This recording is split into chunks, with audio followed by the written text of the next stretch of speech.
Guys, what is going on, RedMaster here, and welcome back to an episode of Cards TV Commentary. You guys know pretty much how this works. I feel like I'm running out of intro material for this, considering that, I don't have much to really say. If you are new to the series, of course, how we do things around here, I look at some TV commentary matches, give you some play-by-play commentary, and my thoughts regarding the matchups. So, with that being said, let's go ahead and jump into our first matchup and see what goes down. Alright, so for our first matchup here, we've got Icecream taking on the Chosen, so a little bit of a Ninja Warlock, which we can assume maybe might be Awakened, versus some good old Ninja Viking. So, of course, Chosen going to start out with a Lumberjack, and we can see that it's going to be an Awakened deck, just clearly by what his hand looks like. We've got Masuda, Meditation, and Headwood. Meanwhile, Icecream looking to throw the Faithful Drake out early on, using the coin. So interesting to see maybe a Drake deck in these colors. We'll see. Chosen, meanwhile, going to back off, only play a Masuda, which is, of course, it's not a bad idea. Let Faithful Drake take the early damage, but meanwhile, Lumberjack Masuda is standing by to get rid of it. So with that, and of course, where we're at being at 1 gold, we're going to see that, plus I assume Meditation maybe on where we're at, which, if pulled off, can create a deadly where we're at. So, of course, Meditation going on that where we're at, no problem, and of course it looking to attack, looking to also become a 5/5 by the end of the turn, which it does. Icecream does not have a response for that. So we also see Rite of Awakening in Chosen's hands. We can assume that might be going off, which it will. Followed up by a Banshee, or at least Banshee followed by Rite of Awakening. Order doesn't really matter, but of course 8 damage being put on to face, and of course, well. Okay, now we just kind of ruined the surprise there. But anyway, 8/8 has some real devastating potential here, especially with that first strike unit. Ever since the latest patch, we've seen more first strike being incorporated into Awaken. That and Dire Badger, of course, being thrown in for, some experimental purposes too. So, getting a lot more love here is the Awakening archetype. And, of course, first strike has always been going hand in hand with that for, ever since First Strike got reintroduced back, I think, in the Enchanted Grove, if I remember correctly. So it's good to see they're now kind of being incorporated into, at least they don't really stand out as their own deck per se, but at least they are being supported, or at least can play support, to another archetype. We saw their detention on that where we're at, so not really a game ender this early on, so that where we're at is going back into Chosen's hand. A bit more expensive now, sitting at 4 gold, and with only 5 gold, we can assume Chosen's playing only 1 card this turn, especially with that Mage Apprentice going back into his hand. So Banshee taking another 3 out of the castle, Headwood being thrown out there as well, so he is taking the Headwood approach, hoping for some damage on castle. We see Barbarian. If that kills off the Banshee, that does put it in range of Headwood's burn, so ideally right now Chosen's looking to burn not only a little bit of castle damage, but also the Barbarian to get it out of his way. Meanwhile, Icecream also plays a Dragon Search, which will bring a Shadow Drake into his hand. Not the best turn, but of course, what can you do, with this much early damage and early pressure on your castle. So, of course, 2 damage being hit on the Barbarian, 2 on the castle, so that does leave Headwood open to take another 2 off the castle, which we assume he's going to do. Yep, just like that. And then we see Sentry Golem being played, so looking to maybe end the game. I'm surprised he didn't really play Salahar Soldier, honestly, to put forward some more aggression. If he had put, like, a Golem up here and a Salahar Soldier down here, well, I guess maybe not the Golem up here because it's 0/5, but, Golem here and maybe, like, a Salahar Soldier above or below the Golem, he could have definitely got some more, or at least put on some more pressure. So curious to see, curious as to why he did not necessarily go that route. But we'll see Green Drake come out now from Icecream. That will take down the Headwood. And of course, block Chosen's pathway to victory, considering that he doesn't have... he doesn't have any sort of burns to take down this Green Drake. Well, his Golem can take it down, but ideally the Golem would have liked to get to the castle. Not to end the game, but at least to put him in sort of like a... I guess, do or die situation, considering that he's got no healing. With 1 health left on the castle, that while he would have been the end of the game, all you need to do is pretty much stall. But anyway, he's not able to get any of that damage down. So, of course, Golem being into, or at least moving to trade with the Green Drake, which he will. Another Headwood comes out, and there's a Salahar Soldier. Lining up for some Swordsman value. We'll see if Icecream's got the Swordsman. Nope, we see a statue, okay, and a Sheep to the Slaughter, which... Okay, that's good. It takes down the Headwood. It does miss the Soldier a little bit here, but That's okay. It's only 2 more damage, and we can see that really Chosen doesn't have any way to buff this in his hand currently. So good on Icecream for taking out both Golem and Headwood. That's going to keep him alive just a bit longer in this game. Of course, again, a bit more damage, but you know, he will be able to survive and hopefully get around this. Soldier coming out now, taking the 2 off the castle, as we said, plus Were-Rat and Mage Apprentice. Again, Dragon Lord is kind of like an awkward card, kind of just sitting in his hand for now. Berserker going to come out here. That will take away the Salahar Soldier and give him a little buff. Not enough to really survive the Were-Rat, but you know, he does need to get things off of his face. He does block a little bit here to defend against this on incoming assault. Mage Apprentice takes out the Berserker. Were-Rat going to go ahead and trade with the Faithful Drake. Mischievous Imp, I imagine, coming out now, killing off the Dragon Knight.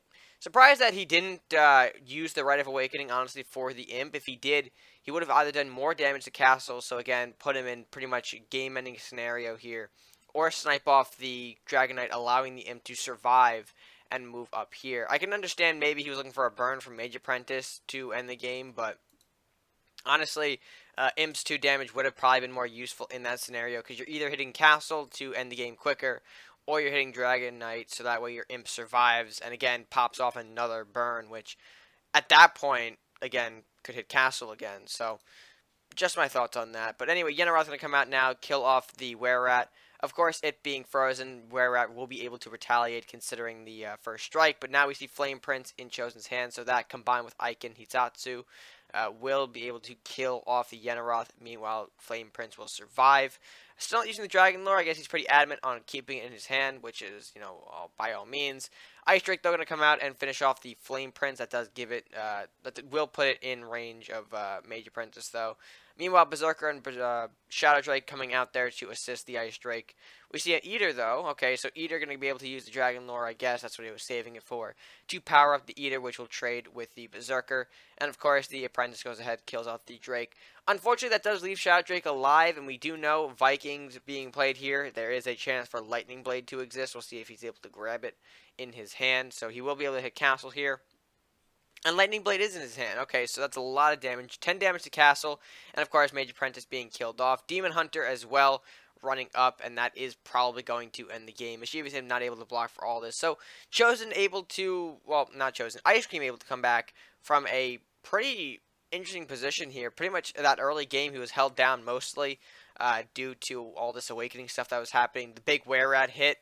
8-8. That was probably going to end the game off early if he didn't have that detention. So... kind of curious to see how he, you know, impressive how he came back from that pretty much near total defeat pretty much the entire game. But anyway, a great way to start off this Cards TV commentary with this first matchup. Congrats to Icecream for that win. But let's go ahead and jump into match number 2 and see what else awaits us. Alright, so matchup number 2, it's going to be tttdiablo taking on UnhlpfulYoda. You're going to abbreviate Diablo to just Diablo for the sake of time. Meanwhile, Yoda looking to run...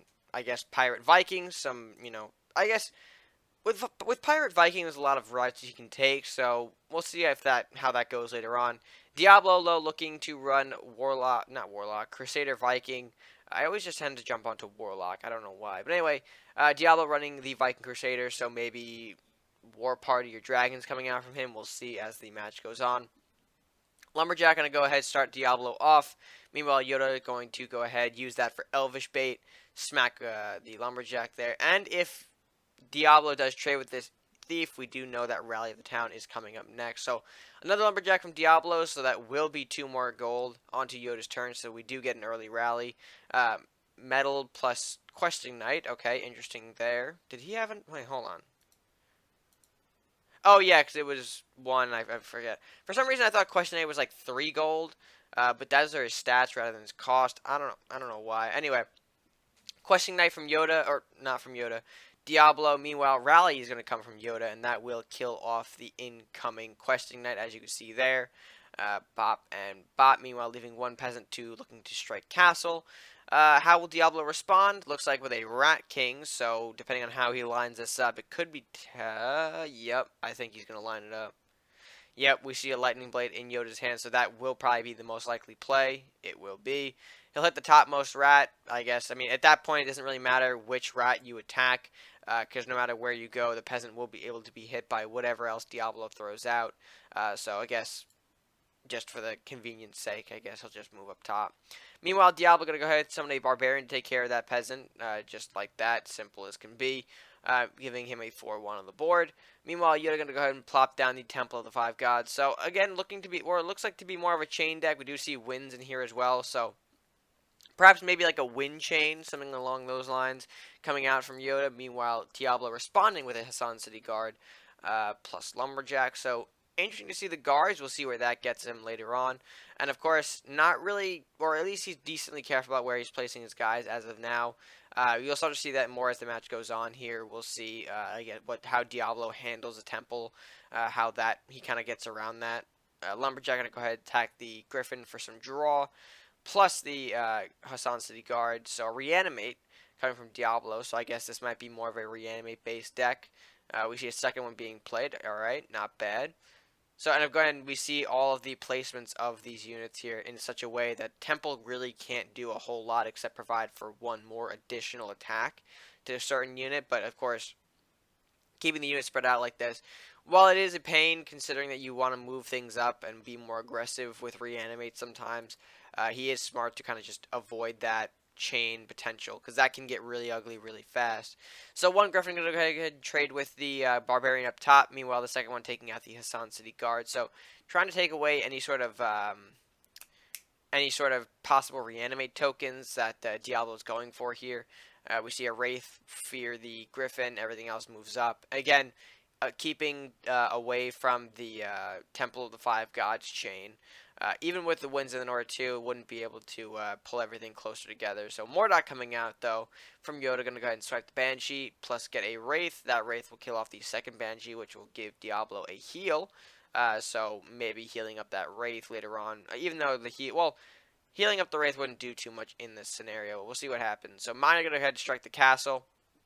Winds to the north, pushing back all units 2 spaces, allowing the Wraith and Salahar Soldier plus Question Knight all to move up, hopefully unscathed, or at least not in the position that Yoda would like, but we'll see how he handles it. Yoda responds with a Hovel placement plus Wind, so again, things being moved close together now. We see the Griffin hitting the Miner, which chains over to the Salahar Rider, which unfortunately takes out the Mordok, which probably could have been used to summon some more token units, but that's okay. Wraith can go ahead and finish the Questing Knight. So pretty much board clear for Yoda on this turn. Diablo, they're going to go ahead and respond with a Yenaroth, freeze off that Wraith. Maybe get a chain potential of his own going, or at least hope to. But we see Execution in Yoda's hand. That is going to hit Yenaroth. So, of course, dealing with the Yenaroth is probably the most important thing he can do right now. Those 4 cards, anything could easily be a Lightning Blade, and at this stage, Lightning Blade would not do Yoda too well. So he'll get rid of that Yenaroth, no problem. Throwing it back to the Diablo, though, he's going to throw out another Yenaroth of his own, so that will, of course, continue to freeze the board here for Yoda. And again, if he didn't have the Mercenary's Execution, things would get a little shaky, but we assume he's going to use it, which he does. That takes out the second Yenaroth in the matchup. And, of course, gives him more rats to play around with, I guess, for now. Craxus, though, from Diablo, healing on Craxus? I mean, yeah, I get that he probably wanted to move some space in for card draws. He's assuming that he's going to get a lot out of this Craxus right now. But I don't know if that was the smartest use of the heal, because you never know where you might need a heal later on. But I get it. He wants to free up some space. But Yarm, I'm going to go ahead and come out from Yoda now. That will do a big amount of damage towards the towards Craxus. And, of course, the Rat will finish it off. So not a whole lot of draw coming in for Diablo. Only 2 cards. And, of course, his Salahar Soldier dies from the Wraith. Wraith being able to survive that encounter. So, again, Diablo looking a bit shaky here. We see a third Yenaroth in the matchup. He will kill off the Wraith, which is curious. You know, why not go for the Giant? The Giant is more of a priority. It does have some chain potential, so maybe he was just worried about the Wraith in some way I'm not sure of. But we see Armory Blacksmith, so again, or at least Yoda's going to take this turn to power up his units here. Hopefully give him some meat. Yenaroth going to do what exactly? Okay, there's an Arbiter's Return, so not exactly the move I thought was going to happen, but Armory now gone. Yenaroth hitting the Yarm a little bit here. It does free him up for a trade with a Rat, unfortunately. And of course, with that being said, a lot of rats going to move in and do some damage right now. We see one of them, the most fresh one, going ahead and being sacked for the Yenaroth. Of course, 6 damage coming in from the rats, and of course we have to assume Yarm close behind. Yep. So again, he's looking to end this game. We do see reanimates in Yoda's hand, which is interesting. We'll see if he gets any use out of those, maybe. I mean, the rats aren't going to do him a whole lot with that, but you never know. Hassan said you guys are going to go ahead and both trade with the rats. 1, 2. Just like that. Maybe another reanimate from Diablo. See a miner. Okay, so that, again, that does leave room for reanimate. Alright, we do get a reanimate. Brilliant. And of course, it's going to be 2 Banshees plus 1 Wraith. Dragon Crest Shield on that Wraith as well. So hopefully now for Diablo, this is going to be a lot of draw coming in. We'll see what happens momentarily. We see a Hassan City Guard, so of course one of those has to be traded into, or at least one hits the Banshee, one hits the Wraith. I think he's going to try and get some reanimate value here. I believe he is, right? Yep, he will. So of course Banshee and Horseman. Horseman takes out the Banshee with his ability there, and of course Banshee trading into the Wraith, so that way second reanimate will give him some more units to work with. We'll see what he gets. Banshee and 2 Wraiths, so that's pretty good. So Diablo did get a lot of cards from that encounter, yes, but I think Yoda's got a lot of board control here. He's got 2 Wraiths, a Horseman. Yarm going to go ahead and take a swing at the castle as well. So unless maybe a big time heal comes up, I don't know if Diablo's going to get out of this one. And it might be game for Yoda. We'll see. Is it? A Jira going to come out. That'll give him a Kaijir plus nothing else because he can't draw. Alright, and there's a surrender. So Yoda does take the matchup. Very, very cool. I don't know why I had the word cool ready to say. But anyway, that will be a match for Yoda. Great use of the temple and, of course, all those sort of things. Knowing when to make the trades. And, of course, the reanimates, I think, did play a decent part in Yoda's ending there. Overall, though, I don't know what kind of deck Diablo was going with there. We had a lot of elements. I mean, we had a Jira, we had 3 Yenaroths, maybe it was just kind of a straightforward reanimate deck. That's kind of where my mind goes with that at this point. So, but with that being said, great match by these two, and we still have one more match to get to. So let's go ahead and jump into match number 3 and see what goes down. Alright, and for our last match, it is going to be OzieK 2 taking on, hopefully I pronounce this right, xzlolee? xzlolee? Again, if I butcher the name, whoops. But anyway, OzieK 2, of course, you know, for those of you who are not sure, that is still OzieK, so. Anyway, Lumberjack going to come out now. Pretty straightforward there. Warlock Crusader from OzieK with Banshee in hand. That could be more of a Last Will thing. Meanwhile, xzlolee looks like to be running some Awakening stuff. He's Soldier, and of course the Ninja Warlock colors. So we'll see where that goes. Meanwhile, Faithful Drake coming out from OzieK 2 to block off this incoming Soldier. Meditation, though, on that one Soldier that will, okay, Medal of Bravery does create Red of Awakening. Alright, so big start here, a big 6-7 to start off. However, we see the Blue Firebolt in OzieK's hand, so a Lumberjack plus Blue Firebolt trade isn't going to really do a whole lot. Or at least meaning that Salahar Soldier is going to pretty much just die. That's all we can really say there. Meanwhile, Keeper of the Door for OzieK 2 from the Lumberjack draw. xzlolee taking a pass this turn, really only setting a trap on his castle. Meanwhile, Banshee coming out from OzieK 2, so he's looking to put some pressure on pretty early. Well, I guess continue to put the pressure on. Meanwhile, Flamestorm from xzlolee, so killing out the Banshee, setting the castle at even here at 18 health, although OzieK does get Dragon Surge, which could be big. We'll see where that goes. Keeper of the Doorway, though, from OzieK 2 in the meantime to put some pressure on, hopefully get some more units in his hand. But what do you know? Keeper of the Doorway from xzlolee as well, so a Wraith for him. OzieK gets a Banshee, and we'll see OzieK respond hopefully with a Blue Fire Bolt onto that Keeper. Yes, we will, to block off any more potentially, block off any potential more units for xzlolee. However, here's where this is a really good, interesting card, or a card choice, really. Detonate on, or at least Detonate from xzlolee's side will take out the Keeper of the Doorway.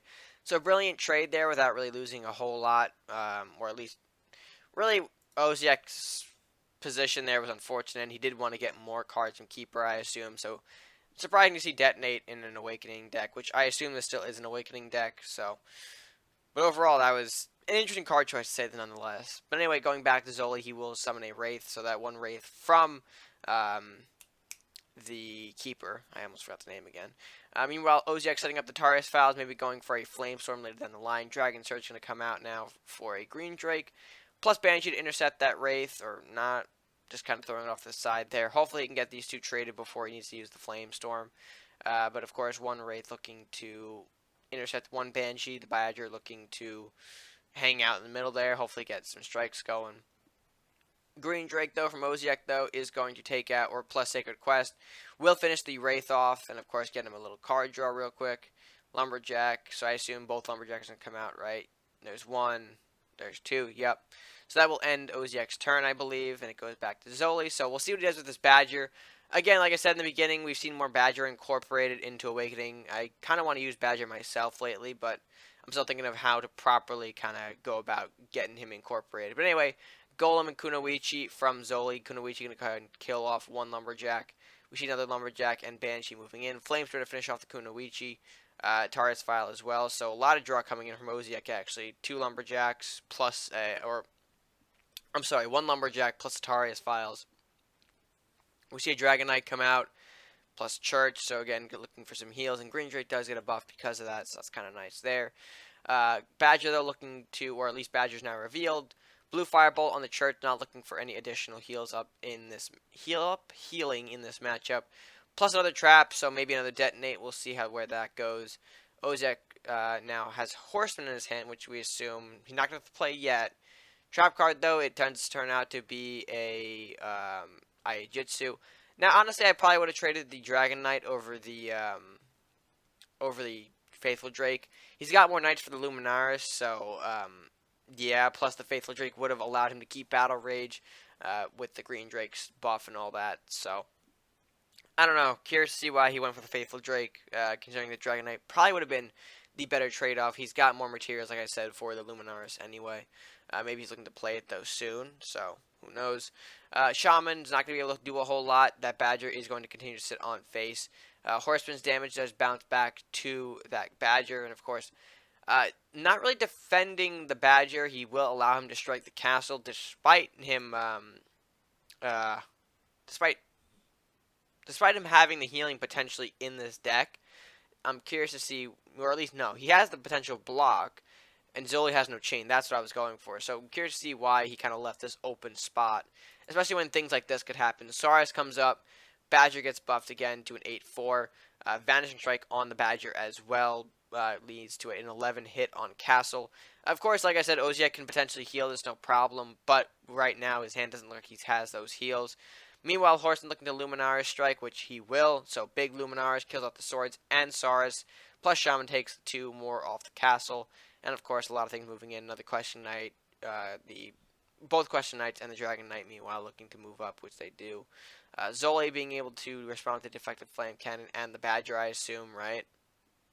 Yep, the Badger comes back out, hits one of the Question Knights, but at that point, that's going to be the end of the game, considering that not only did he didn't have game-ending damage through units, but Flamestorm would have meant that the game was over as well. So, solid win for OzieK 2. I assume that was more of a Last Will-based deck, maybe with Knight involvement as well. We saw Luminaris, but a lot of Last Will elements in there. So, a great match from both of these guys, and a great way to end off this episode of TV Commentary.